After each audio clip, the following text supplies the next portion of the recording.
ये बात तो जरूर सुनी होगी कि बूंद बूंद से सागर बनता है, लेकिन ये भी सुना होगा कि भाई पैसे की जो कंपाउंडिंग होगी, the power of compounding, compound interest, यार इतनी चीजें तुमने करी हैं, इतनी चीजें सुनी। आजकल सोशल मीडिया कौन नहीं यूज करता।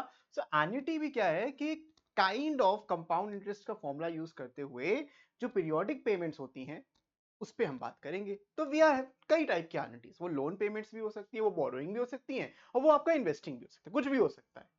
तो एन्युटी इन जनरल हम पढ़ने वाले हैं एक्सरसाइज 14.3। अभी तक हमने compound interest part 1 part 2 complete किया, नहीं देखा है आई बटन पे क्लिक करो, जाओ, पूरी प्लेलिस्ट मिल जाएगी क्लास 11th की, जरूर देखना। और आज हम बात करने वाले हैं कैसे बूंद बूंद से सागर बनाना है, या फिर पैसे एकदम पैसे ही पैसा।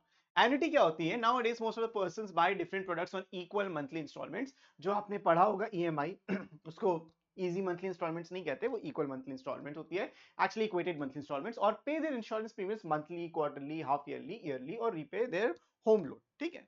तो जिस टाइप की आप पेमेंट करते हो एक सर्टेन पीरियड में करते हो, पीरियड के बाद करते हो, पीरियड से पहले करते हो, एक फिक्स गैप होता है उन पीरियड्स के बीच में।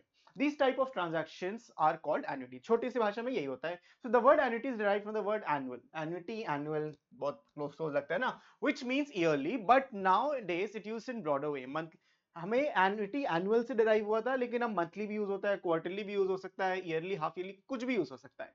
सो the amounts of these equal instalments are determined with the calculation based on compound interest. यही मैंने आपको बताया कि कंपाउंड इंटरेस्ट इज द बाप ऑफ एवरीथिंग।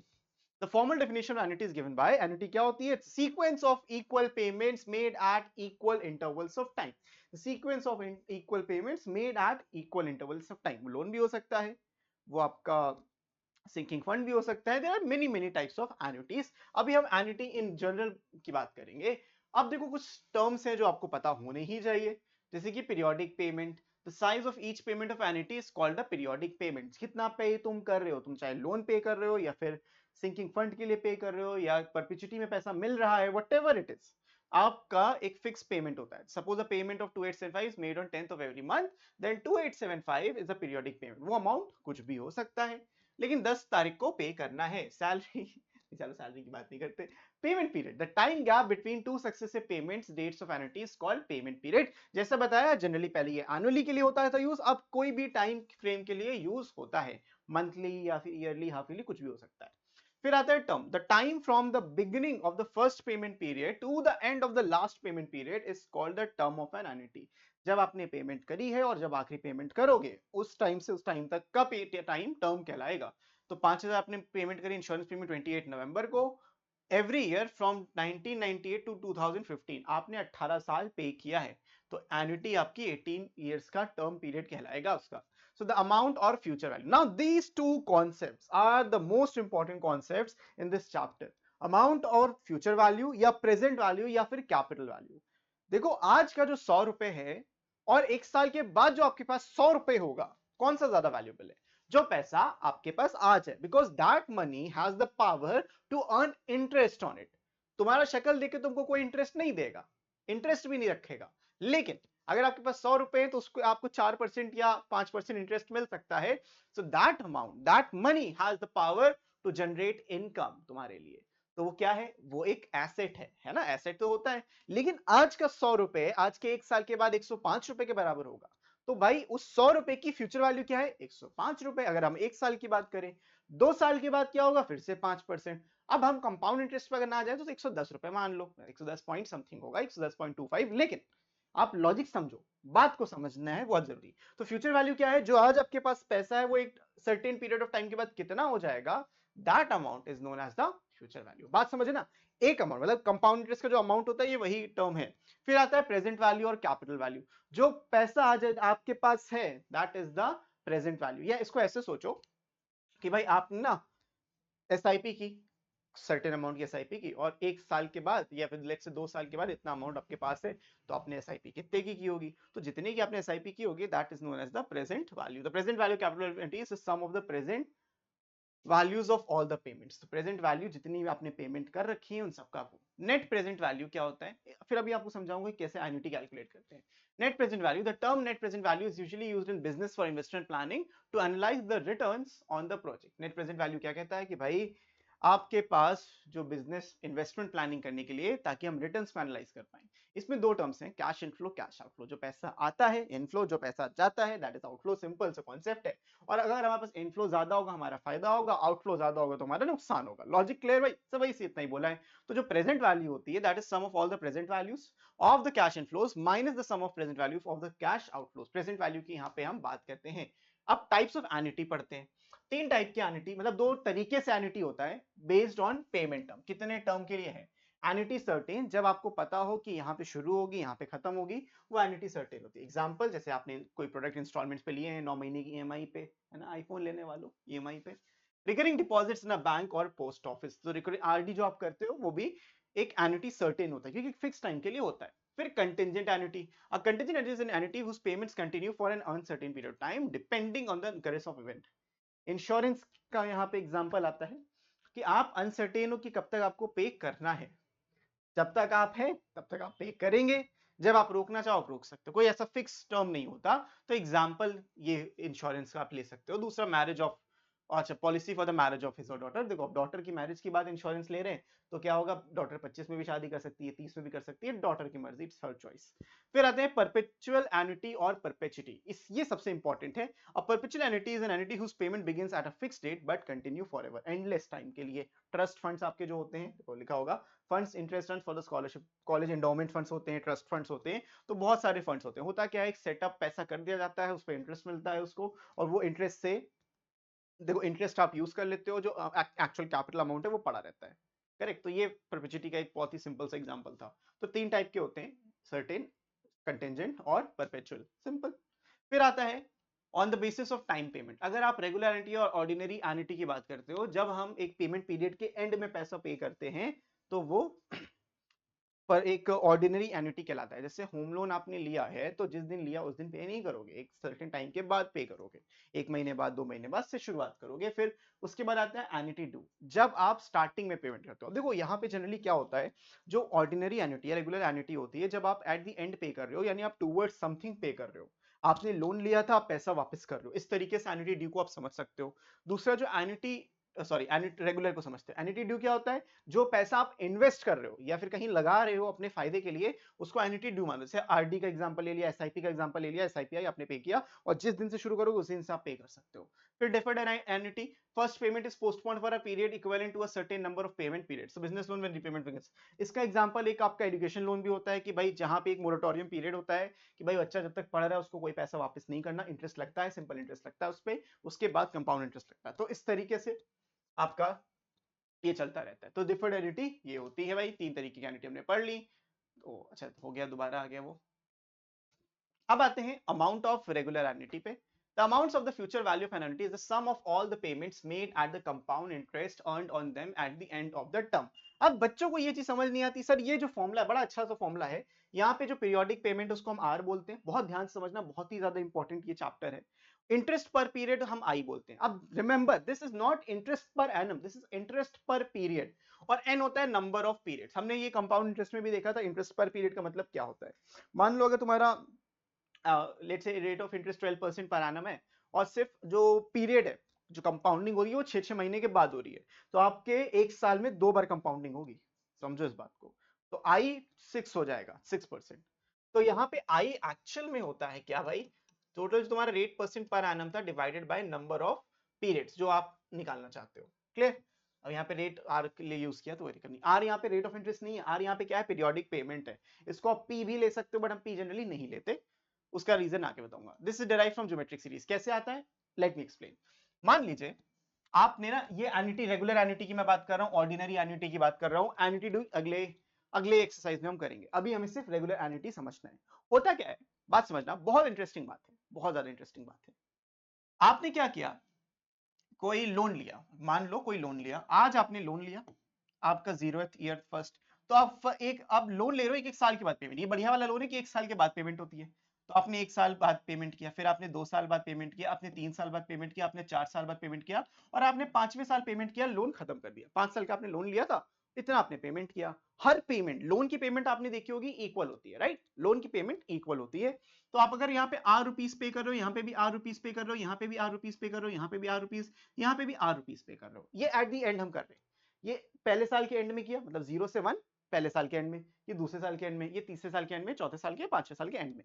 ये पेमेंट्स आपने करी। बहुत ध्यान से समझो, मैं बोलना चाह रहा हूं, जब आप पेमेंट करते हो, जब आपका लोन तो 5 साल बाद खत्म हो रहा है, लेकिन जब आपने पेमेंट करी, इस बात को समझना, बहुत ध्यान से समझना कि जो पेमेंट आपने ये करी है, ये वाला पेमेंट जो आपने किया है बेटा, इसको उसने, कंपनी ने अपने पास 4 साल के लिए रखा। आपका आज का पैसा कंपनी के पास 4 साल तक रहेगा, तब आपकी पेमेंट खत्म होगी। तो भाई इस पेमेंट की पोटेंशियल क्या थी? अगर आपको ये पेमेंट यहां ना करके यहीं सारी पेमेंट एक साथ करने को बोलते तो कितना पे करना पड़ता, ये सवाल है। ठीक, तो अगर आप पहले पे कर दे रहे हो तो देखो, ये उसके बैंक में रखा रहा, इसके बैंक में रखा रहा, फिर क्या हुआ कि भाई 1 साल, 2 साल, 3 साल और 4 साल, ये आखिरी पेमेंट थी। तो इस आर रुपीस ने, ये जो आपने यहां पे आर रुपीस किया है, ये 4 साल सामने वाले बंदे के अकाउंट में रहा।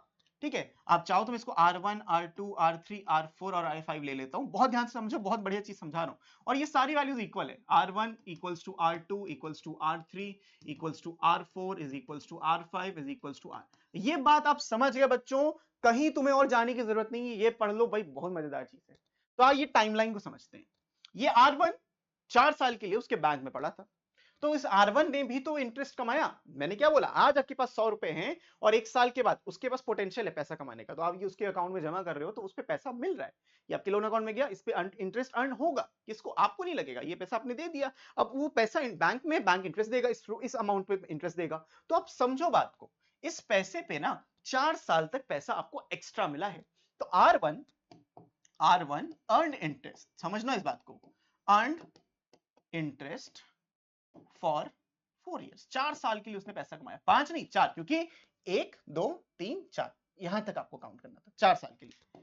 R2 earn interest for 3 years, 3 साल के लिए कमाया। R3 earn interest for 2 years। And इसी तरीके से R4 earn interest for 1 year। And R5 ने क्या इंटरेस्ट कमाया? R5 ने इंटरेस्ट कमाया? नहीं कमाया, क्योंकि भाई यही पेमेंट देके आपने अपना लोन खत्म किया, ये पेमेंट देके आपने अपना लोन खत्म किया। तो जो इंटरेस्ट कमाया है वो किसने कमाया है? वो इंटरेस्ट इन चारों पेमेंट्स ने कमाया है। बहुत ध्यान समझो। और ये R1 R2 R3 4 सब इक्वल थे। मैंने आपको पहली चीज बताई कि जो लोन अमाउंट्स होते हैं वो इक्वल होते हैं। ठीक है, बहुत अच्छी चीज समझा रहा हूं, प्लीज बस समझते रहो। तो ये सब वैल्यू इक्वल थी। तो भाई ये जो R1 था, ये जो R1 था बेटा, इसको मैं सिर्फ R भी लिख सकता हूं। 4 साल का इंटरेस्ट कमाया, तो इसका compound interest 1 plus I raise to the power 4 हो जाएगा। फिर ये जो पेमेंट थी, इसने 3 साल इंटरेस्ट कमाया, तो R1 plus I raise to the power 3 हो जाएगा। फिर R1 plus I raise to the power 2, R raise to the 1 plus I raise to the power 1, क्योंकि भाई इसने भी तो 1 साल इंटरेस्ट कमाया, तो 1 प्लस आई हो जाएगा। और जो पांचवी पेमेंट थी, उसने कुछ इंटरेस्ट नहीं कमाया, वो R ही रहेगा, एज इट इज रहेगा। क्या आपको समझ में आया? समझ में आ रहा है कि नहीं आ रहा? अब अगर मैं इसका ऑर्डर थोड़ा बदल दूं, मतलब कि ये जो ऐसे लिखा है, तो अगर मैं इसको, क्योंकि आपके बुक्स में भी देखो ऐसे लिखा रहता है, ऐसे नहीं लिखा रहता, आपके बुक्स में ऐसे लिखा रहता है, इसीलिए आप कंफ्यूज होते हो। आपके में लिखा R 1 प्लस आई की power 1 plus R 1 plus i की power 2 plus R 1 plus i की power 3 and 1 plus R 1 plus i की पावर 4। यही तो है ना भाई, ऐसे लिखा होता है। आप समझ में आ रही है हो क्या रहा है? समझो क्या हो रहा है। पहला अमाउंट जो ये R1 था, ये 4 साल के लिए पैसा कमा रहा है, लेकिन लिखते इस तरीके से। अब जो आपने लिख दिया, तो भाई देखो R तो कॉमन था, R कॉमन था, तो 1 plus I raise to the power 1 plus 1 plus I raise to the power 2, इस तरीके से चलता रहेगा। कहां तक? 1 plus I raise to the power 4 तक ये चला। अब ये क्या है? जीपी है, दिस इज अ जीपी। ऊपर मैं इरेज कर दे रहा हूं, बस आपको समझना था। ऊपर मैंने इरेज कर दिया, ये जीपी है। जीपी का फॉर्मूला क्या होता है? जीपी, अगर एक फाइनाइट जीपी होता है, मैंने लिखा ना ज्योमेट्रिक सीरीज, अगर एक फाइनाइट जीपी होता है, तो सम ऑफ एन टर्म्स जो होता है वो होता है ए आर की power N minus 1 divided by R minus 1। N क्या है? एन यहाँ पे नंबर ऑफ टर्म्स होते हैं। वेरी वेरी क्लियरली, बहुत सी चीजें समझो इसको। n is the number of terms, r is the common ratio। r क्या है? ये वैल्यू को r है, देखो 1 यहाँ 1 था, यहाँ 1 प्लस आई हो गया, यहाँ 1 प्लस आई का स्क्वायर। तो r क्या है? स्मॉल r की वैल्यू क्या है? 1 प्लस आई है। इसके हिसाब से a क्या है भाई? 1 है, इसके हिसाब से। ठीक है, और यहाँ पे r, अब समझ गए भाई, वैल्यू का रखोगे तो जैसे ही तुमने वैल्यू रखी, तुमको एग्जैक्टली ये फॉर्मूला मिलेगा। जो भी तुम्हारा कॉमन रेशियो था उसकी power n, n is the number of payments, n -1 -1, और नीचे क्या आया? नीचे आया 1 प्लस आई माइनस 1। R-1, तो ये 1 हट गया, ये फॉर्मूला मिल गया। इस तरीके से भाई एन्युटी का फॉर्मूला एग्जिस्ट करता है और this is the amount of annuity. तो एन्युटी एक पेमेंट का अमाउंट नहीं है, वो सम ऑफ पेमेंट्स है, क्यों, लेकिन हर साल उस अमाउंट पे डिफरेंट इंटरेस्ट मिल रहा था, तो उनका एक ज्योमेट्रिक सीरीज बनी, उसका सम किया और उसका सम करके जो अमाउंट मिला वो ये अमाउंट बन के आता है। आई बात समझ में कि नहीं आई? This is the whole crux of it. And अगर भाई ये बात समझ में आ गई और अभी तक नहीं आई थी तो भाई प्लीज लाइक करना, सब्सक्राइब करना और शेयर कर दे भाई अपने दोस्त के साथ। बहुत बढ़िया चीज मैंने तुमको बताई है, इससे बेहतरीन चीज तुम नहीं समझ सकते कहीं पे भी। ठीक है, तो इस तरीके से हो गया। अब भाई देखो इसको क्या बोलते हैं, इस पूरे सेटअप को जो आपने करा, this is sum for n periods at i interest. This is known as sum for n periods at i interest. अब इसकी एक टेबल होती है जिसको हम कहते हैं फ्यूचर वैल्यूटी एन्युटी फैक्टर, FVAF, जिसमें आपको इसका पूरा वैल्यू मिलता है। क्योंकि भाई देखो कैलकुलेशन बहुत डिफिकल्ट हो जाती है, तो आपको करना क्या होगा फिर, R into S N of i, बस ये करना है। ये वैल्यू s ऑफ ni ये आपको टेबल में ऑलरेडी मिलेगी ही मिलेगी। ये टेबल कैसे दिखती है, मैं अभी यहाँ पे स्क्रीन पे लगा दे रहा हूँ, ऐसे देखो स्क्रीन पे मिल जाएगी। ये टेबल होती है, इस टेबल में आपको देखो जो ऊपर दिया होगा, ऊपर side, that is the rate of interest, और यहाँ पे जो हॉरिजॉन्टल कॉलम दिया होगा, मतलब वर्टिकल लाइन, सबसे पहली लाइन होगी उस पे नंबर ऑफ ईयर्स है।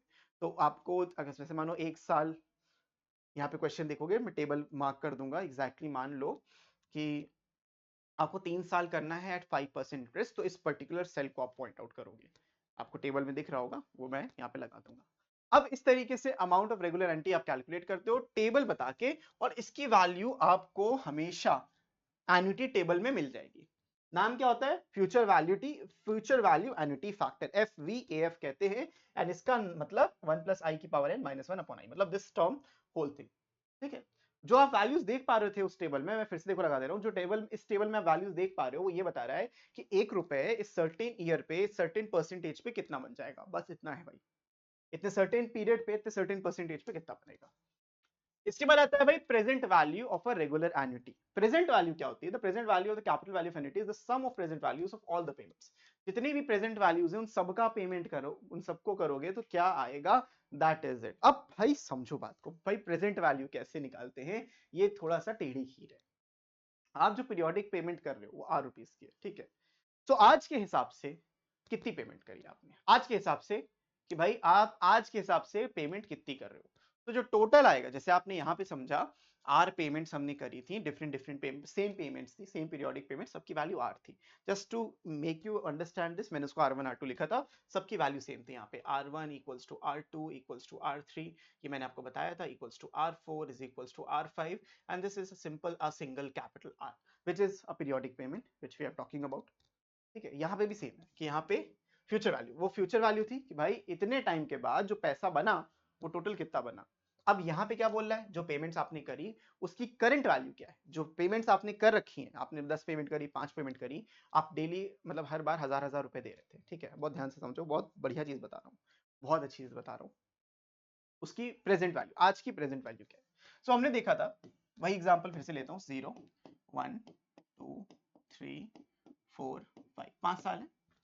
यहाँ पे आपने पेमेंट R1 किया, यहाँ पे पेमेंट आपने R2 किया, यहाँ पे पेमेंट आपने R3 किया, यहाँ पेमेंट आपने R4 किया, यहाँ पेमेंट आपने R5 किया। ये सब equal payments, these are equal payments, जैसे हमने लास्ट एग्जांपल में समझा था। अब मैं जो समझाना बस ये चाह रहा हूँ आपको कि इसका फॉर्मूला कैसे वेरी करता है, फिर ध्यान से समझो। इसकी जो प्रेजेंट वैल्यू, आज आपके पास जो पैसा है उसकी प्रेजेंट वैल्यू क्या, आज के हिसाब से क्या प्रेजेंट वैल्यू आती है। तो अगर आप आज के हिसाब से इसकी प्रेजेंट वैल्यू देखोगे तो प्रेजेंट वैल्यू क्या होगी, present value will be R1 की, आज की, अगर आज ही पर्टिकुलर मैं पैसा दे रहा हूं तो R1 की वैल्यू R1 रहेगी, R रहेगी, मतलब इसकी वैल्यू R रहेगी। इसकी वैल्यू कितनी रहेगी, ये हो जाएगी R divided by 1, present value में निकालो, ये सारी वैल्यूज P की हैं, R1 प्लस I, क्यों भाई 1 प्लस I, एग्जाम्पल समझो, बहुत ध्यान से समझो क्या होता है प्रेजेंट वैल्यू का मतलब। आज जो पैसा मेरे पास 100 रुपए था, ठीक है, आज का पैसा ज्यादा वैल्यूबल है कि आज से 1 साल के बाद वाला पैसा ज्यादा वैल्यूबल है, तुम कहोगे सर आज का पैसा, बिल्कुल सही बात है। मैं कहता हूँ 10% इंटरेस्ट मिलता है, मैं कह रहा हूँ 10% इंटरेस्ट मिलता है, तो 100 रुपए, 100 रुपए, ये ईयर 1 था, ये ईयर 2 था, दोनों में 100 100 रुपए थे, ये मोर वैल्यूबल है। ये लेस वैल्यूबल है, दोनों ही 100 रुपए हैं, लेकिन ये मोर वैल्यूबल है, ये लेस वैल्यूबल, क्योंकि एक साल के बाद अगर कंपेयर करूंगा इस पेमेंट को, इसकी प्रेजेंट वैल्यू आज 100 है, उसकी प्रेजेंट वैल्यू आज 100 नहीं है, वो यहाँ पे कम रही होगी। अगर यहाँ पे हम P2 की बात करें तो वो कम रही होगी, तभी तो 100 रुपए बना। समझो इस बात को, आज इसकी वैल्यू कुछ लेस होगी, तब अगले साल जाके वो 100 रुपए है। आप पेमेंट तो एक साल बाद कर रहे हो ना, तो उसके एक साल बाद की पेमेंट जो होगी वो कैसे होगी, वो आपको निकालना पड़ता है एज 101 प्लस 0.1 एक साल के बाद, तो 100 डिवाइडेड बाय 1.1, ये 90.9 आ जाएगा, मतलब कि 90.9 रुपीस। समझो बात को, प्रेजेंट में 2 साल की बात कर रहा हूं, आज मेरे पास 100 रुपए थे, वो अगले साल 110 बनेंगे, लेकिन मुझे उससे मतलब नहीं है। मेरे को जो एक साल बाद 100 रुपए देने, बात समझो, मुझे जो एक साल बाद 100 रुपए देने हैं, आज मेरे पास बैंक में कितने होने चाहिए कि वो एक साल बाद 100 रुपए बन जाए? तो मेरे पास 90.9 रुपीस होने चाहिए, बैंक अकाउंट में पड़े 10% इंटरेस्ट मिलेगा, वो 100 रुपए बन जाएंगे, मैं जाके बैंक को दे दूंगा, बन गई प्रेजेंट वैल्यू। प्रेजेंट वैल्यू का मतलब आज का पैसा एक साल बाद 100 रुपए कितने के बनेगा, कितने कितना पैसा आज के एक साल बाद 100 रुपए बनेगा। तो देखो ये वैल्यू कम हो गई, कम हुई ना, तो क्यों हुई? R1 प्लस आई, R1 प्लस, एग्जाम्पल यही है। अगर आप यहाँ पे देखोगे तो ये 1 प्लस आई का होल स्क्वायर हो जाएगा, एंड ये R1 प्लस आई की पावर 3 हो जाएगी, ये R1 प्लस आई की पावर 4 हो जाएगा। इन्हीं कॉन्सेप्ट को समझने में भाई टेढ़ी खीर हो जाती है और आप कंफ्यूज हो जाते हो, बट जो प्रेजेंट वैल्यू है वो एक्चुअल में क्या है, इन सबका सम है। इन सबको ऐड कर दो, इन सबको आप ऐड करोगे तो आपके ये प्रेजेंट नेट प्रेजेंट वैल्यू आ जाएगी, आज का पैसा आपके पास कितना है। उसी के लिए एक फॉर्मूला दिया है, P equals to R 1 minus 1 plus i की power minus n upon i. अब ये भी आपको सिंप्लीफाई नहीं करना, आपको कोई भी चीज मैन्युअली नहीं करनी है, आपके पास टेबल अवेलेबल होगी, तो जो ये बड़ी बड़ी वैल्यूज आपके पास दी जाती हैं, सिंप्लीफाई कैसे करना है मैंने आपको समझा दिया। आई होप आपको अच्छे से चीजें समझ में आ गई होंगी, ऐसे ही पढ़ना है आपको, ठीक। uses the present value annuity factor। अब प्रेजेंट वैल्यू एन्युटी फैक्टर क्या होता है? जैसे फ्यूचर वैल्यू एन्युटी फैक्टर होता है, वैसे प्रेजेंट वैल्यू एन्युटी फैक्टर होता है। इसको रिप्रेजेंट करते हैं हम लोग a n of i से, a at n periods at i% i rate of interest per period। this is how you solve this thing। समझे बच्चा पार्टी? तो ये होता है कॉन्सेप्ट द प्रेजेंट वैल्यू और फ्यूचर वैल्यू का। मैंने हर एक चीज आपको समझाई, प्रेजेंट वैल्यू का एग्जांपल लेके भी समझाया है, बहुत ही ध्यान से आप समझे हो तो भाई मजा आ जाएगी भाई, आपको मजा आ जाएगी पढ़ने में, कोई दिक्कत नहीं है। अब इसको हम समझते हैं। हमारे जो क्वेश्चन सॉल्व हो सकते हैं वो दो तरीके से हो सकते हैं, लॉग टेबल से हो सकते हैं बट वो लेंदी मेथड है, और एन्युटी टेबल से हो सकते हैं, जो आपने टेबल देखी वो ज्यादा इजी मेथड है, डायरेक्टली आप सिंप्लीफाई करते हैं। तो हम सारे क्वेश्चन एन्युटी टेबल से दिए गए, और कभी भी आपको क्वेश्चन में ये नहीं दिया रहेगा, ये बुक का क्वेश्चन है इसलिए आपको एज इट इज दिया है, यू कैन फॉरगेट कि भाई लॉग टेबल है, भूल जाओ। Find the amount of an annuity of 800 payable at the end of each year for 3 years if the money is worth 8% per annum compounded annually। बहुत ही आसान सवाल है, बहुत ही आसान सवाल। सवाल समझते हैं पहले हो क्या रहा है। देखो भाई, वही बात है, आपने लोन लिया, पहला ईयर, दूसरा ईयर, तीसरा ईयर। जब मैं यहाँ पे पहला लिखता हूँ मतलब ये एक साल गैप हुआ, एक साल खत्म, एक साल after 1 year, this is after 1 year, and after 1 year आपको 800 रुपए पे करने थे, इसके भी आपको 800 रुपए पे करने, इसके भी आपको 800 रुपए पे करने। मैं आपको बिना टेबल से करके दिखा सकता हूँ इसको, ठीक है। ये 800 रुपए, 800 रुपए, 800 रुपए, और ये पेमेंट आपने करी, आपका काम खत्म, आपका लोन खत्म, ठीक है। 3 साल पेमेंट करना था, आपका लोन खत्म हो जाएगा। तो अमाउंट कितना पे हुआ, अमाउंट ऑफ एन एन्युटी, जो अमाउंट टोटल बना वो कितना आपने पे किया। तो आपने नेट जो 800, आपने देखो आपको लगेगा आपने सर मैंने तो 2400 रुपए पे किया, बट नहीं, आपने 2400 पे नहीं किया, आपने इससे ज्यादा पे किया है। आपको पता नहीं है कि आपने ज्यादा पे किया, बट आपने ज्यादा पे किया। क्यों ज्यादा पे किया? क्योंकि आपने तो इक्वल मंथली इंस्टॉलमेंट 800 की दी, लेकिन वो 800 रुपए उसके पास 2 साल तक बाकी, ये 800 रुपए जो है ये 2 इयर्स इंटरेस्ट कमाएगा, इस पे लगेगा 2 ईयर इंटरेस्ट, इस पे लगेगा 1 ईयर इंटरेस्ट, इस पे लगेगा 0 ईयर इंटरेस्ट। तो ये जो इंटरेस्ट लगेंगे ये भी ना एक्चुअल कैलकुलेशन में काम की, आपने 800 800 2400 दिया, यस दैट इज ट्रू, लेकिन बैंक को कितने मिले वो समझते हैं। इसमें 2 साल इंटरेस्ट कमाया तो 800 रुपए फॉर 1.08 8% इंटरेस्ट था, रिमेंबर दिस। तो यहाँ पे आपको देखो कैलकुलेशन कैसे करना बता रहा हूँ मैं आपको, शॉर्टकट पहले वो समझा रहा हूँ कि एक्चुअली मीनिंग क्या होता है। फिर 800 रुपए पे एक साल पे इंटरेस्ट मिलेगा, फिर ये 800 रुपए जो आपने एंड में दिए यहाँ पे बात खत्म हो गई, इस पे कोई इंटरेस्ट नहीं मिला। तो this is how you need to solve it, ठीक समझिए ना, इजी इजी बातें, कोई दिक्कत नहीं, इजी इजी बातें हैं। अब ये आपने कर लिया, तो आपने ये करने के बाद करना क्या है, ये करने के बाद सिंप्लीफाई कर लो भाई। जब इसको आप सिंप्लीफाई करोगे तो ये 800 इंटू 108 जैसे भी आपको सिंप्लीफाई करना अच्छा लगे वो कर सकते हो। तो कैलकुलेशन करके इसका सम कर देना, ये आपका टोटल अमाउंट आ जाएगा। This is the total amount. 3 payment जो आपने करी थी उस पे इंटरेस्ट लगा, वो आपका टोटल अमाउंट है। अब मैं आपको बताता हूँ इसका तरीका प्रॉपर क्या है जो आपको एग्जाम में करना है। एग्जाम में आपको करना क्या है, आपको आई की वैल्यू लिखनी है जो है 0.08। रिमेंबर परसेंटेज में नहीं लिखोगे, आप ऐसे लिखोगे आर। आर आई आई होता क्या, आई होता है छोटा वाला आर डिवाइडेड बाय 100। सिंपल, ठीक है ना, सिंपल। 8%, 8/100 आई हो गया 0.08%। नहीं लिखेंगे क्योंकि आपने 8% को ही उसको सिंप्लीफाई किया। नंबर ऑफ पीरियड्स आपके पास 3 थे, नंबर ऑफ पीरियड्स 3 थे, हमें अमाउंट निकालना था। और जो हमारा पीरियोडिक पेमेंट था आर विच इज 800, करेक्ट। तो हमारा जो फॉर्मूला, एक बार फॉर्मूला लिख लेते हैं। फॉर्मूला होता है 1 plus I raise to the power n -1 divided by i. This is the formula. इतना डिफिकल्ट नहीं होता है, देखने में जरूर लगता है but not at all difficult, ठीक है। तो the moment you understand this, हमारा काम खत्म हो गया। अमाउंट हो जाएगा 800, यहाँ पे आएगा 1 plus 0.08 raise to the power 3 -1 divided by 0.08। अब इसी का सिंप्लीफिकेशन करके तुमको टेबल से मिल जाता है, टेबल से वैल्यू मिल जाती है आपको। मैं इसके टेबल बता दे रहा हूँ। 8% इंटरेस्ट पे फॉर 3 साल। आपको बस देखो रो में देखना है, मैं टेबल जो आपको सामने स्क्रीन पे विजिबल करा रहा हूँ। आपको ऊपर टॉप रो पे जाओगे सीधा सीधा 8% दिखेगा, 8% के नीचे आओगे और जहां पे आपको 3 दिखेगा, तो 3 एंड 8 पे जो वैल्यू आ रही है वो आ रही है 3.2464। तो ये आ जाएगा 800 into 3.2464। This is the value you are getting. इसको पूरा सिंप्लीफाई करना ही नहीं है, टेबल देख के काम करना है बच्चों।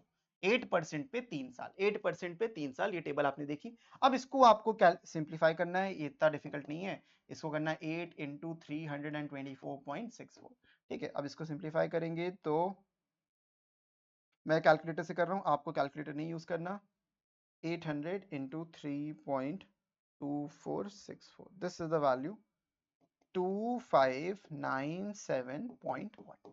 This is the amount of the annuity. I hope समझ में आपको आ गया होगा किस तरीके से, कितने बेहतरीन तरीके से हमने इसको सिंप्लीफाई कर लिया और समझ लिया, है ना आसान। इसी तरीके से करना है आपको भी। तो I hope this is clear to all of you. इसके बाद हम बढ़ते हैं क्वेश्चन नंबर 2 पे। अब यहाँ पे इन्होंने साफ बोला कि एन्युटी टेबल आपको यूज करना है। और अब देखो सारे क्वेश्चन को क्या करना है, पहले सॉल्व करना है, देन आपको देखना है सॉल्यूशन, उससे पहले कुछ नहीं देखना। तो वीडियो को पॉज करो, पहले सॉल्व करो, देन सॉल्व करो। और इस क्वेश्चन को देखते हैं। Find using annuity tables the amount of an annuity ऑफ 2000 payable at the end of every 6 months. तो बात को समझो कि एन्युटी कितने की है, 2000 रुपए की है। मतलब जो आपके पीरियोडिक पेमेंट्स यहाँ पे चल रहे हैं वो 2000 रुपए चल रहे हैं, राइट। 2000 रुपए पीरियोडिक पेमेंट्स हो गए eight the end of every 6 months for 2 years. 6 months for 2 years का मतलब यहाँ पे टोटल जो कंपाउंडिंग पीरियड्स हैं वो 4 है, मतलब 4 बार आप इसको पे कर रहे हो। तो यहाँ पे कुछ 4 लिखोगे। If money is worth 10% per annum, remember this is rate of interest per annum, जो 10% तुम बोलते हो। लेकिन जो आपका स्मॉल आर होगा, स्मॉल आर का मतलब रेट पर पीरियड, तो ये स्मॉल आर हो जाएगा 5% बिकॉज ऑफ सेमी एनुअली। भाई रेट 10% पर एनम था, आधे साल का 5% हो जाएगा। और अगर आप इसी को आई में लिखोगे तो 100 से बस डिवाइड करके लिखना होता है, तो 0.05 आ जाएगा, दैट्स इट। तो हर चीज आपके सामने यहाँ पे मौजूद है। आप एक बार फॉर्मूला लिखोगे। फॉर्मूला यहाँ पे क्या होता है भाई, फॉर्मूला होता है कि, एक सेकेंड, यस, फॉर्मूला होता है amount is equals to R 1 plus I raise to the power n -1 divided by i. This was the formula, ये हमें सिखाया था। और इसी को हम थोड़ा सा मॉडिफाई करके लिखते हैं R S of n at i, ऐसे कुछ लिखते थे, राइट। तो इस तरीके से लिखने का मतलब क्या होता है कि जो आपका फैक्टर, ये टेबल से आपको वैल्यू मिल जाएगी। यानी कि आपको वैल्यू निकालनी है आर विच इज 2000 एंड जो टेबल से हम देखेंगे वो देखेंगे एस ऑफ एन, 4 पीरियड्स हैं एट 5% इंटरेस्ट। तो ये पीरियड और इंटरेस्ट आपको दिया रहता है। आई की वैल्यू अगर आप 0.05 भी लिखते हो तो कोई ऐसी दिक्कत नहीं है, 0.05। तो ये आप टेबल में देखोगे, जो टेबल आपको मिल जाएगी, देखो सामने फिर से रख दे रहा हूं। जब आप इसमें देखोगे आपको ये वैल्यू मिलने वाली है 4 एट 0.05। 4 देखोगे और देन 5% पे देखोगे तो 4.3101 मिलेगी। This is 2000 into 4.3101। अब देखोगे इसको 2 से सिर्फ बेसिकली मल्टीप्लाई तो करना है, तो 2 इंटू, इसका डबल कर लेते हैं, चलो डबल करेंगे तो 2 0 2 6 एंड 8। और जो डेसिमल है 1 2 3 शिफ्ट हो जाएगा, तो 8,620 रुपए और 20 पैसे। This will be your answer. ये होगा अमाउंट ऑफ द एन्युटी। तो तुमने 2-2 हजार रुपए पे किए, तुमने 4 पीरियड्स तक पे किए। जो पहला वाला 2000 था उस पे 3 पीरियड्स तक तुमको इंटरेस्ट मिला, because at the end of 6 months तुम पे कर रहे हो। ठीक है, at the end of 6 months, eight the end of every 6 months तुम पे कर रहे हो। तो जो पहली तुमने पीरियोडिक पेमेंट करी, इसको ऐसे समझो कि भाई पीरियड 1, पीरियड 2, पीरियड 3, पीरियड 4, ये पीरियड्स हैं। ये 6 मंथ्स हो गया, ये 12 मंथ्स हो गया, ये 18 मंथ्स, ये 24 मंथ्स। इसमें आपने आर रुपीज पे किए, इसमें आपने आर रुपीज पे किए, इसमें आपने आर रुपीज, इसमें आर रुपीज। ये आर की वैल्यू क्वेश्चन में दी है कि 2000 है। अब बात को समझना बहुत आराम से। ये जो 2000 रुपए है, इस पे तुमको 1, 2 और 3 बार इंटरेस्ट मिलेगा। यहाँ पे जो 2000 रुपए होगा उस पे तुमको 1 और 2 बार इंटरेस्ट मिलेगा। यहाँ पे जो 2000 रुपए होगा उस पे तुमको 1 बार इंटरेस्ट मिलेगा। इस 2000 रुपए पे तुमको कोई इंटरेस्ट नहीं मिलेगा। इन्हीं सबका जो सम होता है, that is known as the amount of the annuity. अब तक समझ नहीं आया तो बेटा थोड़ा तो गलत कर रहे हो फिर तुम। अब बहुत ही सिंपल मैंने तुमको बता दिया। Remember, you don't need to solve this. इसकी आपको टेबल मिलेगी, और टेबल का मतलब क्या है, जो भी पीरियड दिया होगा N4 at I 0.05, तो आपको N वाले इस लाइन पे देखना है और I इंटरेस्ट देखना है, बस उसको रख देना है। वो ईयर नहीं है, रिमेंबर, वो पीरियड, इंटरेस्ट पर पीरियड और नंबर ऑफ पीरियड्स है। That's it, you are done. अब आते हैं अगले क्वेश्चन की तरफ, which is question 3। Find the amount of annuity ऑफ 1500 payable at the end of every 3 months for 1 year. Remember, 3 months for 1 year if money is worth 12% compounded quarterly। 12% per annum है, compounding quarterly हो रही है, यानी जो आई होगा इसका 1/4 हो जाएगा, मतलब 0.03 हो जाएगा। रीजन समझे? 12% पूरे साल का, 3 महीने का इसका 1/4। हर भाई 12 महीने का 12%, 1 महीने का 1%, 3 महीने का 3%। एक क्वार्टर में 3 महीने होते हैं भाई, ठीक है ना? एक क्वार्टर में 3 महीने होते हैं, 4 महीने नहीं होते। तो 3 महीने का ये आई आ गया। आपके पास एन जो है वो टोटल 4 है। कंपाउंडिंग कितनी बार होगी? 4 बार, मतलब टोटल जो पीरियड्स जितनी बार आप पे कर रहे हो वो 4 है। At the end of every 3 months, then 6, then 9, then 12। एक साल खत्म हो गया। If money is 12% compounded annually, और जो आपका एन्युटी पेबल थी वो 1500 रुपए थी। अब इसमें देखो दो चीजें आपको ध्यान रखनी है। पहला, अगर आपको टेबल से करना है, वेल एंड गुड, जाओ टेबल से करो, मस्त देख के लिख सकते हो। दूसरा, अगर मैं इसको फॉर्मूले से भी करता हूँ, उन्होंने वैल्यू दे रखी है, तो जब वैल्यू दी होगी तो it's going to be an easy task. Why easy? Let me show you. आपको एन्युटी टेबल यूज नहीं करना, लेकिन ये वैल्यू छोटी दी है और क्वेश्चन में ऐसे गिवन रहेगा। क्वेश्चन में अगर गिवन है तो एन्युटी टेबल का कोई सेंस नहीं बनता। तो आपको क्या करना होगा, आपको लिखना होगा amount is equals to, formula हर बार लिखना है R 1 plus I raise to the power n minus में 1 divided by i. This is what you will be getting. अब यहाँ पे जो अमाउंट आएगा, देखो ये है तुम्हारा 1500 रुपए।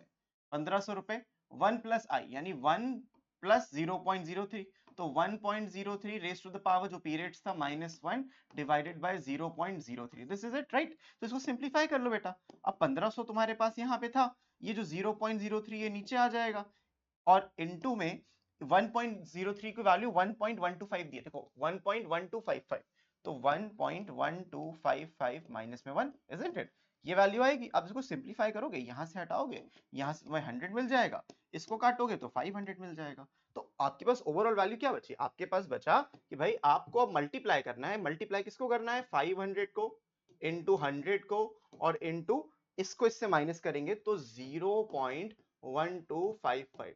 अब क्या करना है आपको, जितने भी जीरो है इसको ले दो। 4 जीरो थे, 4 डेसिमल प्लेसेस थी, तो हमारे पास आएगा 5 इंटू 1255। कुछ क्वेश्चन बिना एन्युटी टेबल के इस तरीके से हो जाएंगे, वो आपको अपने आप दिख जाएगा क्वेश्चन में ऐसे गिवे। तो आपको मैंने एन्युटी टेबल भी सिखा दिया, लॉग टेबल आपको सीखने की कुछ खास जरूरत है नहीं, सीखना भी मत, छोड़ो। और इतना तुमने कर लिया। अब 5 5 जा 25, 5 5 जा अगेन 25, 7 हो जाएगा, 5 2 जा 10, 2 12 हो गया, 5 1 जा 5 1 6 6275 rupees. And this is your answer. बताओ कितना डिफिकल्ट था? बिल्कुल नहीं। तो आप 1500 रुपए पे कर रहे हो, यानी 4 पेमेंट में आपने टोटल 6000 रुपए पे किए। उस पर जो इंटरेस्ट मिला है 3% पर क्वार्टर के हिसाब से, वो 275 रुपए एक्स्ट्रा इंटरेस्ट मिल गया। तो खुद सोचो, logically it make sense, right? तो ये हो गया आपका एन्युटी का तीसरा टाइप का क्वेश्चन। फिर आते हैं फोर्थ क्वेश्चन पे। What sum of money must be deposited in a bank at the end of each year for 3 years to get 10,000 at the end of 5 years? If bank pays interest 8% per annum compounded annually, use annuity tables। अब देखो सम of money की बात करी है, आपको bank में deposit करना है at the end of each year for 3 years। 3 साल तक आपने पैसा डिपॉजिट किया, ठीक है? 3 साल आपने पैसा डिपॉजिट किया और 10,000 मिलना है at the end of 5 years। If bank page interest 8% per annum, 5 साल के बाद आपका पैसा यहाँ पे बनेगा। अब इसको लॉजिकली हम समझते हैं कि हो क्या रहा है। समझो, बहुत ही बेसिक सा क्वेश्चन है, इतना डिफिकल्ट नहीं है, अगर आप लॉजिकली समझोगे बहुत आराम से हो जाएगा। हमें अमाउंट चाहिए एज 10,000 रुपीज, ये अमाउंट ऑफ द एन्युटी है, 10,000 रुपए अपने को चाहिए, ठीक है। रेट जो कम पर पीरियड जो तुम पैसा जमा कर रहे हो वो अननोन है, बट 3 बार करोगे ये कंफर्म है।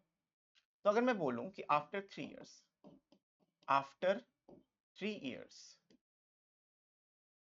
ठीक है, 3 साल के बाद क्या होगा, 3 साल तक क्या हो रहा था, आपने आर रुपए की एन्युटी करी, आपने आर रुपए की एन्युटी करी है, तो 1 plus I raise to the power n minus 1 divided by i, ये फॉर्मूला लगाओगे तो आपको यहाँ पे क्या नहीं पता, आपको यहाँ पे खाली आर की वैल्यू नहीं पता, तो हम यहाँ पे लिख सकते हैं ना आर, और ब्रैकेट के अंदर आ जाएगा 1.8% पर एनम दे रहा है और eight the end of the year की बात कर रहा है, तो 1.08 रेज टू द पावर 3, क्योंकि 3 साल तक कंपाउंडिंग होनी थी, -1 करेंगे और डिवाइडेड बाय 0.08 करेंगे। अब अगर मैं इसमें एन्युटी टेबल यूज करूं तो ये मेरे को एक वैल्यू मिल जाएगी, let's call this as A1, ठीक है, A1 का यूज कर सकते हैं, A1 मेरे को मिल गया। अब बात को समझना, ये जो R था ये आपकी 3 बार आपने पेमेंट करी R की, तो इसीलिए यहाँ पे 3 आया है, ठीक है। हम 5 साल, eight the end of the 5 साल 10,000 चाहिए, एट द एंड ऑफ 3 साल नहीं, तो इसीलिए मैं यहाँ 10,000 नहीं लिख रहा हूँ, इसको A1 लिखा। जो अमाउंट है 10,000 वो 5 साल बाद मिलना है, लेकिन जो 3 साल के बाद अमाउंट मिलेगा वो थोड़ा सा डिफरेंट होगा। बहुत ध्यान से समझो, मजा आएगी इसको में। अब जब आप एन्युटी टेबल देखोगे इसमें, तो एन्युटी टेबल में तुमको 8% पे 3 साल के लिए निकालना है, 3 पीरियड के लिए निकालना है, तो 8% पे 3 पीरियड के लिए तुम्हें मिल जाएगा 3.2464 इंटू 3.2464, ये वैल्यू आती है इसकी, पूरी वैल्यू ये है 8% पे 3 पीरियड के लिए, तो ये वैल्यू आ जाएगी, ये आपका A1 बन गया। अब 3 साल के बाद तुमने कोई पेमेंट नहीं करी, ठीक है, क्या किया eight the end of year for 3 साल तक आपने कोई 3 साल तक डिपॉजिट किया और 3 साल के बाद कोई पेमेंट नहीं करी, तो 2 साल पैसा आपका रखा हुआ है, तो what ever amount you're getting, मतलब जो अमाउंट है तुम्हारा वो कैसे आया, वो A1 से आया, लेकिन वो पैसा भी ग्रो हुआ, वही पैसा जो यहाँ पे तुमने निकाला था वो पैसा ग्रो हुआ बाय 8% फॉर 2 इयर्स, समझे। जो A1 तुमने यहाँ कैलकुलेट किया वो यहाँ पे अब आ जाएगा। अब यहाँ पे जब सिंप्लीफाई करोगे तो ये वैल्यू 10,000 आएगी। A1 की वैल्यू आप यहाँ रख सकते हो R इंटू 3.2464 इंटू 1.08 का स्क्वायर, यहां से अब R निकालोगे तुम तो इसको इधर डिवाइड कर दोगे, मैं यहाँ पे कैलकुलेटर यूज कर रहा हूँ फटाफट निकालने के लिए।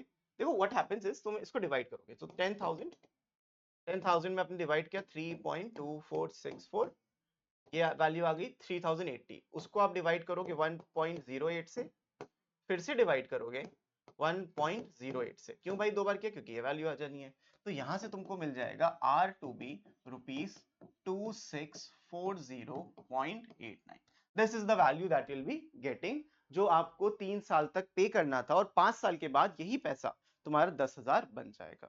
सो I hope this is clear, this is how you should solve the questions. And ऐसे क्वेश्चन देखो जनरली नहीं मिलते कि आपको कैलकुलेटर यूज करना पड़े। पिछले जो क्वेश्चन हमने देखा, दिस क्वेश्चन, क्या हमको इसमें कोई भी कैलकुलेटर का यूज करना पड़ा, आई डोंट थिंक सो, कोई कैलकुलेटर का यूज नहीं, देखो सामने तुम्हारे यूज है, एन्युटी टेबल आपको दी रहती है और उसको सिंपलीफाई, एन्युटी टेबल की भी जरूरत नहीं पड़ी, हमें सिर्फ वैल्यू रखनी थी। तो ऐसे क्वेश्चन क्योंकि बुक में होते हैं तो किसी भी टाइप के क्वेश्चन आते हैं, आपके पास जनरली एग्जाम में वो क्वेश्चन आएंगे जिसमें कैलकुलेटर का बहुत ज्यादा रोल नहीं होगा। बढ़ते नेक्स्ट क्वेश्चन की तरफ, जहां पे आपको बोला गया है find using annuity tables the present value of an annuity for 5,000 payable at the end of each year for 4 years if the money is worth 8% per annum compounded annually। तो सवाल में अब फ्यूचर वैल्यू नहीं है, अब present value, अब इसकी table भी डिफरेंट होती है क्योंकि फॉर्मूला भी डिफरेंट होता है। आई होप आपको याद होगा जब मैंने आपको पढ़ाया था ये प्रेजेंट वैल्यू वाला कॉन्सेप्ट, तो प्रेजेंट वैल्यू में फॉर्मूला और लिखने का तरीका डिफरेंट होता है और प्रेजेंट वैल्यू एन्युटी फैक्टर होता है उसमें, ये वैल्यू होती है the present value annuity factor. यहाँ पे लेफ्ट हैंड साइड में P होता है, आर साइड में पीरियोडिक पेमेंट्स होती हैं, और लिखते कैसे ए एन ऑफ आई, टेक्निकली इसको ऐसे भी लिखते हैं, एन के ऊपर ऐसे लाइन लगी रहती है, लेकिन नहीं भी लगाओगे तो ऐसा कोई खास फर्क नहीं पड़ता। तो फॉर्मूला ये होता है, सामने आपके लिखा हुआ है, लेकिन हम क्योंकि टेबल का यूज करेंगे that is present value annuity factor table, ये आपकी स्क्रीन पे आ जाएगी। तो इस टेबल का हम यूज करने वाले हैं आगे आगे हर क्वेश्चन में, अगर प्रेजेंट वैल्यू पूछी गई तो प्रेजेंट वैल्यू का फॉर्मूला आपने देख ही लिया, find using annuity, present value annuity, annuity की वैल्यू पता है अपने को 5,000 रुपए है, ये पीरियोडिक पेमेंट होगी, payable at the end of each year for 4 years, money is worth 4 years compounded annually, तो आपका आई हो जाएगा 0.08, everything you know, now you need to find the present value. अब प्रेजेंट वैल्यू जब आप लिखोगे तो आप लिखोगे एक बार फॉर्मूला आर और small a n and i, इस तरीके से हम लिखते हैं। This is how you right the formula. n के ऊपर ऐसे बार लगाते हैं, नहीं भी लगाओगे तो ऐसे कोई खास दिक्कत नहीं है। ये 5000 हो जाएगा और ये a 4 periods for 0.08, this is what you need to find. अब 5000 और इसको आपको टेबल से देखना है। टेबल में इसकी जो वैल्यू आती है eight 4 periods for 8% of interest, इसकी जो टेबल होती है डिफरेंट होती है, right, this is the table. और इस टेबल में आपको निकालना है 4 साल 4 पीरियड का 8% पे, this is 3.3121, 3.3121। so this is the present value, so 5000 into this value यानी 5 into 3312.1, अब इधर आ जाएगा 0.5, ये 10 हो जाएगा, 5 1 5 1 6, 5 3 15, 5 3 15, 16, 16,560 रुपीज। तो आप 5000 4 साल के लिए पे करोगे तो आपने देखो जो भी इंटरेस्ट कमाया, लेकिन हर साल आपको 5000 जो पे करना है, अगर आप अपने पास अकाउंट पे रखोगे तो वो भी तो ग्रो होगा। तो वो 5000 का जो प्रेजेंट वैल्यू निकल के आया वो ये वैल्यू निकल के आती है। So I hope this is clear to all of you कि किस तरीके से हमें फॉर्मुलेस को याद रखना है, फॉर्मुलेस को समझना है। ये डिफरेंस होता है future value and present value में, नथिंग एल्स, कोई और डिफरेंस होता नहीं है। फिर नेक्स्ट क्वेश्चन है find the present value of annuity 2500, मतलब वेरिएशंस हैं, it's just the variations on the questions, बाकी it's not very very difficult. Find the present value of annuity of 2500, तो रुपीस जो आपका एन्युटी है वो 2500 रुपए पे है at the end of every 6 months for 1.5 year, तो जो टाइम पीरियड होगा वो 3 होगा। आपको 6 मंथ्स 1.5 टेंशन नहीं लेना, बस इतना देखो 1.5 साल है और 6 महीने में, तो कितनी बार पेमेंट करिए, 3 बार पेमेंट करिए। तो मनी वर्थ 12% पर एनम। अब 12% पर एनम का मतलब जो कैपिटल आर रेट होता है वो 12% पर एनम है। हमको स्मॉल आर चाहिए, दैट इज रेट पर period which is 6% for compounding half yearly. अब इसको आई में कन्वर्ट करोगे तो 0.06 आ जाएगा। फॉर्मूला वही है, present value is equals to 2500 into a of 3 at 0.06, तो 2500 इनटू 3 एट 0.06 का मतलब 3 पीरियड में 6% पे 2.6730 आएगा, 2.6730। मैं कैलकुलेटर से कर रहा हूं तो तुम ऐसे भी कर सकते हो। 2500 multiplied by 2.6730 and the answer is 6682.5, तो rupees 6682.5 and that's your answer, बस खत्म। तो इस तरीके से आपको देखो क्वेश्चंस को सॉल्व करना है बिना किसी दिक्कत के, आप मल्टीप्लाई आराम से कर पाओगे एंड इस टेबल को जो आपकी स्क्रीन पे दिखेगी उसी को आपको यूज करते हुए काम करना है। बढ़ते हैं अगले क्वेश्चन की तरफ, which is question number 7। Find the present value of an annuity of 8,000 payable at the end of every 3 months for 3/4 years। R की वैल्यू यहाँ पे आपको 8,000 लिख लेनी है। एवरी 3 मंथ्स मतलब क्वार्टरली हो रहा है और 3/4 मंथ, इसका मतलब क्या हुआ? इसका मतलब ये हुआ कि भाई 3 साल पूरे हुए, 3 years and 9 months, ये मतलब होता है 3 years 9 months। 3 and 3 quarters का मतलब 3 years 9 months है। तो आपको देखोगे कितनी बार कंपाउंडिंग करनी है। Money is worth 8% per annum compounded quarterly. तो जो आपका रेट है, रेट इज 8%, लेकिन क्योंकि ये क्वार्टरली हो रहा है तो इसको 4 से डिवाइड करोगे तो 2%, which implies I has to be 0.02। I is nothing but rate R की वैल्यू डिवाइड, मतलब इसको सिंप्लीफाई कर देते हैं, परसेंटेज को खोल देते हैं, 0.02 आ जाता है, नथिंग एल्स। और कोई ऐसी दिक्कत वाली बात आपके पास है ही नहीं। आप इसका यूज कर सकते हो, आप एन्युटी टेबल का यूज कर सकते हो। मैं एन्युटी टेबल का ही यूज करना पसंद करूंगा, वो ज्यादा बेटर रहेगा। यहाँ पे जो नंबर ऑफ पीरियड्स आएंगे वो number of periods will be how much, 3 साल 9 मंथ्स, मतलब हर साल में 4 पीरियड्स होते हैं, तो 3 4 12 प्लस ये 9 मंथ्स, हर 3 पीरियड और बढ़ गया 15, तो n आपका यहाँ पे आ जाएगा 50। ठीक है, कंपाउंडिंग हमें क्वार्टरली करनी थी तो ठीक है ना, everything is fine for every 3 months, for this is fine, या ऑल गुड। कंपाउंडेड क्वार्टरली, या तो ये मिसप्रिंट हुआ है, 3/4 ऑफ अ ईयर होना चाहिए था। हाँ, this is 3/4 of a year, 3/4 नहीं होगा, तो this is a misprint I guess guys, because यहाँ पे जो -3 दिया है ये बता रहा है कि 3 पीरियड के लिए हो रहा है, n की वैल्यू 3 है, लेकिन मेरे हिसाब से 3 साल 9 महीने, तो द ओनली थिंग इज ये, दैट्स द ओनली थिंग, ये नहीं होगा, सिर्फ 3/4 होगा क्वेश्चन में, तभी ये दिया हुआ है ऐसा, वरना 15 दिया होता। तो n अपने पास 3 है, 3 बार कंपाउंडिंग होगी, दैट्स इट, और कुछ नहीं। तो आपको करना क्या है, सिंपल से भाई, present value is equals to जो भी आपका है a एन ऑफ आई, बस एक बार फॉर्मूला लिख देना और कोई दिक्कत नहीं। आर यहाँ पे 8000 था इनटू ए 3 पीरियड्स के लिए एट 0.02। तो आपको बस यहाँ पे टेबल देखनी है, टेबल में A3 0.02 की वैल्यू देख लेना, तो ये वैल्यू आपकी आएगी 0.83 पे 0.02 मतलब 2% पे 2.8839 2.8839। सिंप्लीफाइड मल्टीप्लाई तो करना है, इसको अगर लिख लेंगे 8 into 2883.9। Now simplifying it, 8 9 is 72, 8 3 is 24 plus 7 31, यहाँ डेसिमल लग जाएगा। 8 8 is 64 3 67, 8 8 is 64 64 and 0 77 आ जाएगा इधर। 8 2 is 16 7 23 23,071.2 रुपीज आ जाएगा। and this is the present value for 3 period 23,000, yeah works I guess 23,000 ही होगा, 23,071.2।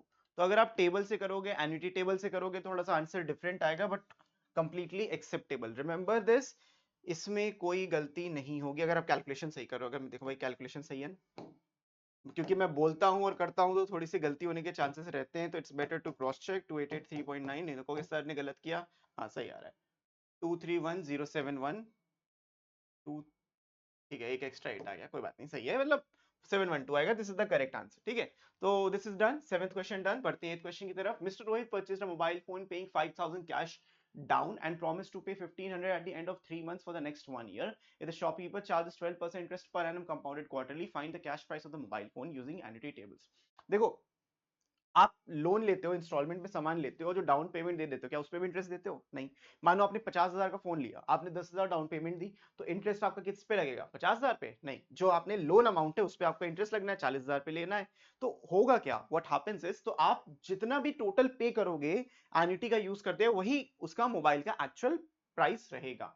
और find the cash price of the mobile phones using the annuity tables. अब cash price का मतलब यहाँ पे बच्चों प्रेजेंट वैल्यू है, रिमेंबर दिस, फ्यूचर वैल्यू नहीं होगी, प्रेजेंट वैल्यू होगी। क्यों प्रेजेंट वैल्यू होगी? क्योंकि जो मोबाइल का पैसा है वो आप थ्रू आउट द ईयर पे कर रहे हो, 8% इंटरेस्ट चार्ज हो रहा है और उस पर आप थ्रू आउट द पैसा पे कर रहे हो। 5,000 रुपए को बस लास्ट में ऐड कर देना and that's it, nothing else. Mister Rohit purchase mobile 5,000 down payment, उसकी अभी कोई खास जरूरत नहीं है। प्रॉमिस टू पे 1500, रेट है भाई यहाँ पे 1500 है ये, और eight the end of every 3 months for next 1 year, मतलब जो कंपाउंडिंग के पीरियड्स हैं वो 4 हो जाएंगे। शॉपकीपर चार्जेस 12% इंटरेस्ट, और ये पर एनम का इंटरेस्ट होता है, डिवाइड बाय 4 करोगे तो 0.03 आएगा। तो आपको मालूम है कि ये भाई इसकी प्रेजेंट वैल्यू क्या है, इसकी प्रेजेंट वैल्यू, क्योंकि जो मोबाइल का टोटल अमाउंट होगा वो कितना होगा, टोटल अमाउंट जो मोबाइल का होगा वो बेसिकली उसकी प्रेजेंट वैल्यू है, जिसमें से तुम 5,000 डाउन पेमेंट दे रहे हो, बचे हुए जो तुम पेमेंट कर रहे हो वो उसका इंटरेस्ट तो उसमें मिलेगा ही मिलेगा। तो प्रेजेंट वैल्यू जो आएगी या पी की वैल्यू जो आएगी, that is simply R a 4 at 0.03। इसी तरीके से आप लिखोगे, आर है 1500 और A43, इसको हम जब कैलकुलेट करेंगे एन्युटी टेबल से जब देखोगे 3.7171 आ जाएगा, एन्युटी टेबल से ये वैल्यू आती है। और यहाँ पे फर्दर सिंप्लीफिकेशन पे तुमको मिल जाता है 5575.65 रुपीज।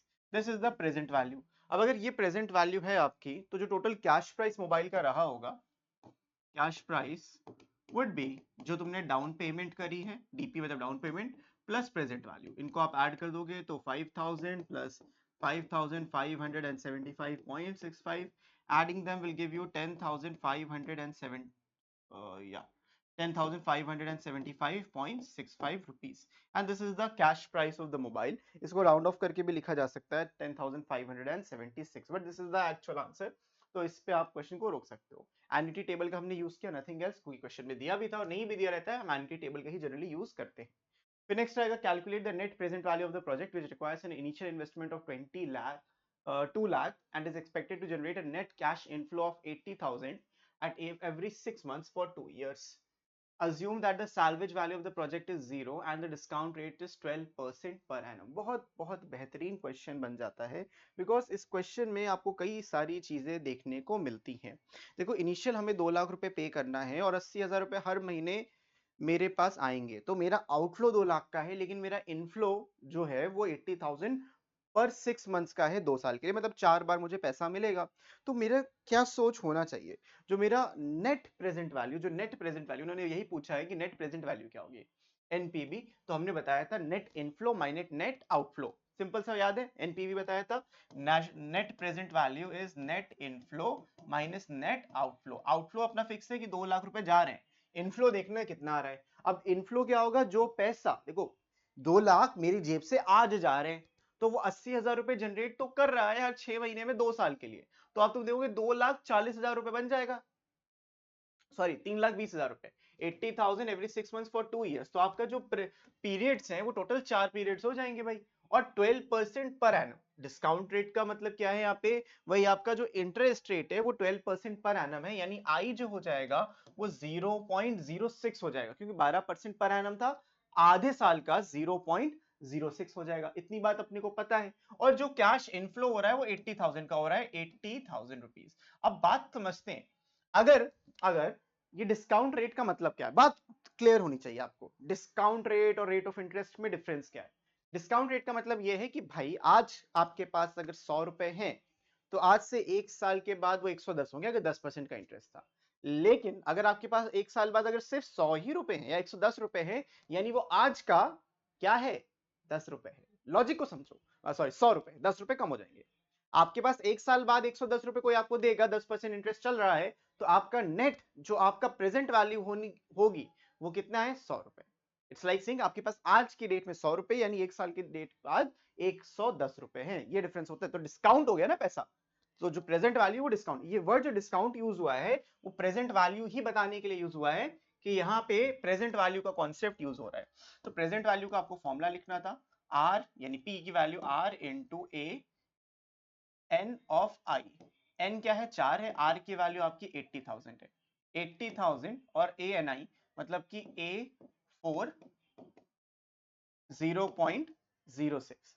तो द प्रेजेंट वैल्यू इज यहाँ पे 80,000, इसको आप उसे टेबल से देख सकते हो, 80,000 इंटू ये हो जाएगा 3.4651, एंड जब इसको आप कैलकुलेट करोगे ये आता है 2,77,208, 2,77,208.45 रुपीज। तो this is the net present value. आप लॉजिकली सोचो, 80,000 रुपए मिल रहे थे, 4 बार मिलेंगे 80,000 रुपए हर 6 महीने में 2 साल के लिए, मतलब 4 बार मिलेंगे, यानी 3,20,000 रुपए मिल रहे हैं।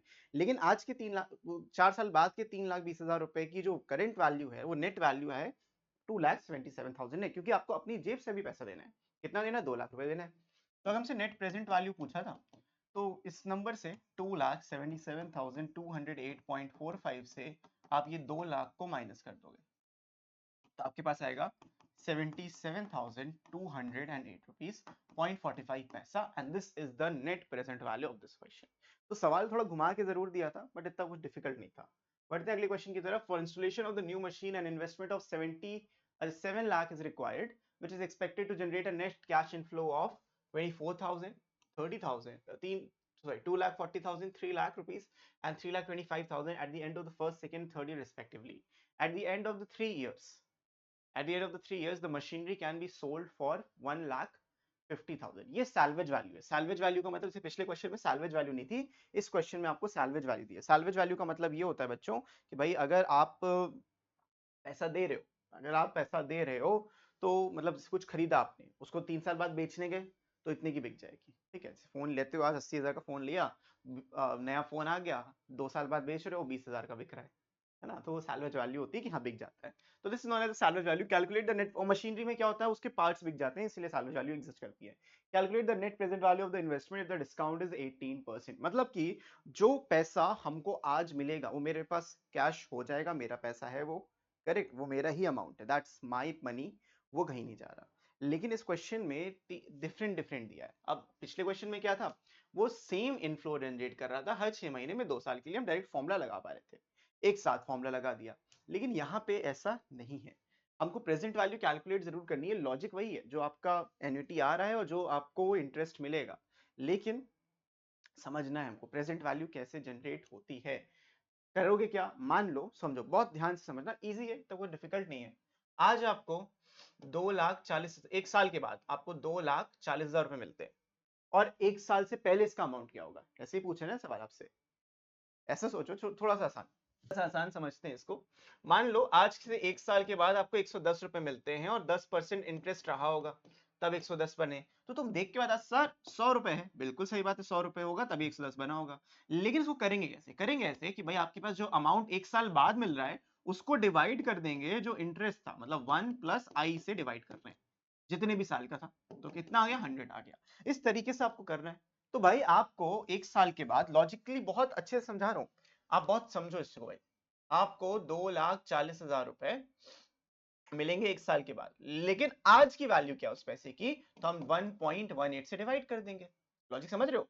फिर प्लस करेंगे, प्लस क्यों करेंगे, क्योंकि अगले 2 साल के बाद मुझे 3 लाख रुपए मिलेंगे, 2 साल के बाद मुझे 3 लाख रुपए मिलेंगे, लेकिन आज के टर्म्स में उसका पैसा कितना है, क्या वैल्यू है, तो 1.18 की पावर 2 है। This is what we are calculating.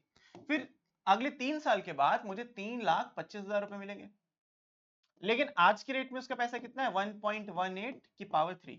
ऐसा क्यों कर रहे हैं, क्योंकि भाई ये पैसा मुझे आज के रेफरेंस में बताना है, 1 साल के बाद भी नहीं, ये पैसा मुझे आज के रेफरेंस में बताना है, 2 साल के बाद नहीं, तो इसलिए उस इंटरेस्ट रेट से, डिस्काउंट रेट से हम डिवाइड कर दे रहे हैं। सेम इसके साथ हो गया। तो ये नेट प्रेजेंट वैल्यू बन गई कि ये पैसा आपको मिलेगा, आज की वैल्यू इसकी कितनी है, 1 साल बाद, 2 साल बाद, 3 साल बाद ये पैसा मिलेगा, लेकिन इसकी आज की वैल्यू कितनी है ये पता चल गया। And after 3 years the machinery can be sold for 1,50,000।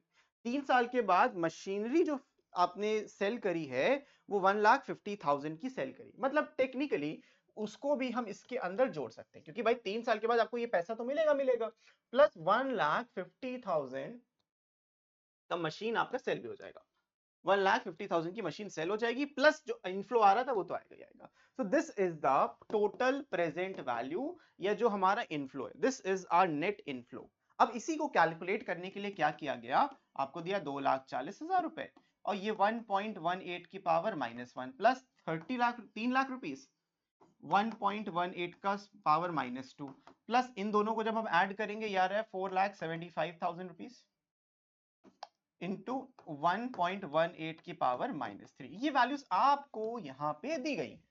बस थोड़ा सा टीडियस काम है कि भाई 2,40,000 बार बार लिखना है, तो ये हो जाएगा 0.8475। सवाल में देखो दे दिया गया 3 लाख, 5 जीरो होते ना, ठीक है। 1.18 की पावर -2 0.71, 0.7182 प्लस में 4,75,000 into 0.6086, just need to multiply.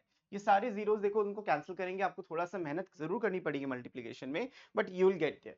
मतलब कि ये 2,40,000 की जो प्रेजेंट वैल्यू आएगी वो आएगी 2,03,400 रुपीज, ये आएगा 2,03,400 रुपीज, प्लस ये जो नंबर आएगा this value, it's equal to 2,15,460, 2,15,460 plus ये जो वैल्यू आ रही है 0.6 से मल्टीप्लाई करके, यार 2,89,085 rupees, 2,89,085 rupees, this is what you are getting, approximately इतना मिल रहा है।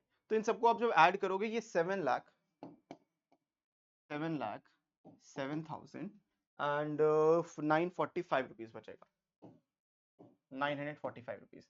This is the net cash inflow after 3 years। 3 साल के बाद ये आपका इनफ्लो है, सैल्वेज अमाउंट सब कुछ मिला के। तो अगर मैं इसके net positive, net present value की बात करूं, एनपीवी के, इसके नेट प्रेजेंट वैल्यू की, यहां ऊपर लिख लेता हूं, नेट प्रेजेंट वैल्यू जो आपने इधर निकाला है 7,07,945, इसमें से आपका आज का जो इन्वेस्टमेंट है उसको माइनस कर दोगे, 7 लाख को आप माइनस कर दोगे तो आंसर आ जाएगा ₹7,945 रुपीज।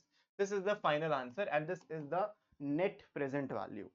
ठीक है, तो अगर कभी भी ये नेट प्रेजेंट वैल्यू पॉजिटिव आती है तो ये जो इन्वेस्टमेंट होता है हमेशा एक्सेप्टेबल होता है। तो हमें नेट वैल्यू बच पाता नहीं थी इन्वेस्टमेंट की, वो हमने बता दिया। ये अगर ये पूछा जाए कि ये इन्वेस्टमेंट करना चाहिए तो बिल्कुल कर सकते हैं, क्योंकि आपकी जो नेट प्रेजेंट वैल्यू है वो एक पॉजिटिव नंबर है। तो पॉजिटिव नेगेटिव होगा तो बिल्कुल ये इन्वेस्टमेंट किसी काम की नहीं है, पॉजिटिव है तो ये इन्वेस्टमेंट आप कर सकते हो। आपका ओवरऑल वैल्यू बढ़ रहा है, ऐसा नहीं कि पैसा नहीं आ रहा आपके पास। 7 लाख आप इन्वेस्ट करो, देखो 2,40,000, 3 लाख, 3,25,000, यहीं पे आप 7 लाख से ऊपर पहुंच चुके हो, 1.5 लाख ये भी मिलेगा। लेकिन जो आज के टर्म्स में इसका पैसा है वो कितना है वो आपको बताना था। तो 7,945 आ रहा है। This is what you need to take in mind. ठीक है, तो दिस इज डन, ये चैप्टर भी खत्म।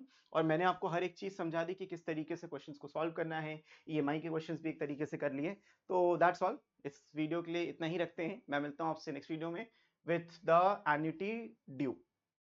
ठीक है, हम एन्युटी ड्यू की बात करेंगे नेक्स्ट में। तो I hope this is clear. मैं मिलता हूं आपसे नेक्स्ट वीडियो में with a new exercise which is the last exercise for this chapter. तब तक के लिए keep practicing, keep learning, take care and bye bye. Don't forget to subscribe and ये PDF आपको link में मिल जाएगा। Bye bye.